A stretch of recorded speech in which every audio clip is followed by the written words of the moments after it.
సంవత్సరం రోజులు గడిచింది.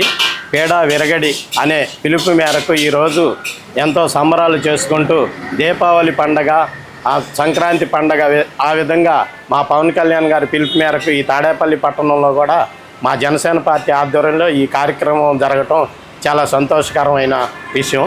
అంతేకాకుండా అభివృద్ధి అనేది పరిపాలనలో చేతగాని ముఖ్యమంత్రిని మనం ఎన్నుకోవటం వలన ఆ రోజుల్లో పరిపాలన ఏ విధంగా చేయాలో తెలియక చేసిన ముఖ్యమంత్రి ఈరోజు నేను ఎంతో అభివృద్ధి చేస్తాను అనే మాటలు అనేది అసత్యం అని ప్రజలందరూ గమనిస్తూనే ఉన్నారు.